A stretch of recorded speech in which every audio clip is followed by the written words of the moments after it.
আজকে আমাদের ঘরে আসবে আমার 2 বোন। তো ওরা আসার আগে আমার বর বাজারে গিয়েছিলেন, তখন বাজার থেকে অনেক কিছু খাবার জিনিসপত্র নিয়ে চলে আসলেন। তো আসার সময় কিন্তু মাংস মাছ দুটি জিনিস নিয়ে এসেছেন। এবার আমি মাংস মাছটাকে ধুয়ে নেব, তারপরে আস্তে আস্তে এগুলা বানিয়ে নেব।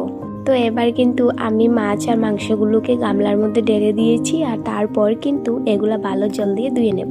তো তাদের জন্য কিন্তু মিষ্টিও আনা হয়েছে, আর মিষ্টিটাকে আমি ফ্রিজের মধ্যে রেখে দিয়েছি।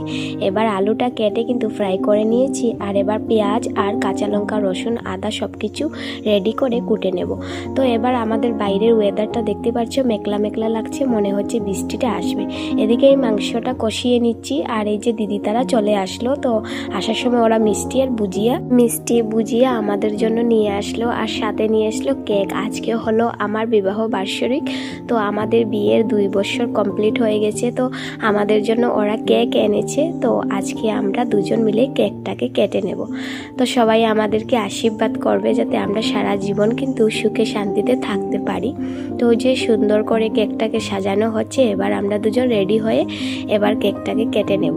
তো এখানে সব কিছু কিন্তু ভালো করে রেডি করা হয়ে গেছে, এবার আমরাও রেডি হয়ে যাচ্ছি। আর এদিকে দেখতে পাচ্ছ আমার বোনের বাচ্চারা, ওরা কিন্তু খুব খুশি আজকে আমি কেক কাটবো। তো এই যে আমার বোনের ছেলে, ও কিন্তু দুষ্টুমি করছে। এই যে আমার বোনের মেয়ে, আর এই যে আরেকটি হলো আমার বোনের মেয়ে। তো এই আমার হচ্ছে বড় দিদি, সেকেন্ড দিদি, ওরা কিন্তু আমার জন্য কেকটা আজকে এনেছেন।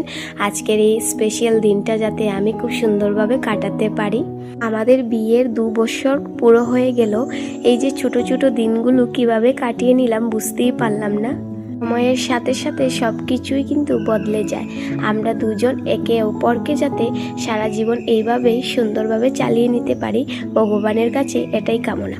এবার কেকটাকে কেটে নিয়ে আর এবার সবাইকে খাইয়ে দিলাম। আর এই যে আমাদেরকে এবার বড় দিদি আশীর্বাদ করছে, আর আমাদের 2 নম্বর দিদি আশীর্বাদ করছেন আমরা যাতে সুখে শান্তিতে থাকতে পারি। এই 2 বছরটা কিভাবে কাটিয়েছি বুঝতেই পারলাম না।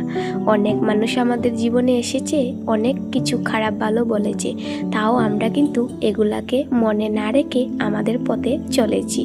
এবার বরকে আমি প্রণাম করে নিয়েছি, এবার বড় দিদিকে প্রণাম করেছি আমরা দুজন। এবার আমাদের 2 নম্বর দিদিকেও আমরা প্রণাম করে ওদের থেকে আশীর্বাদ নিয়েছি।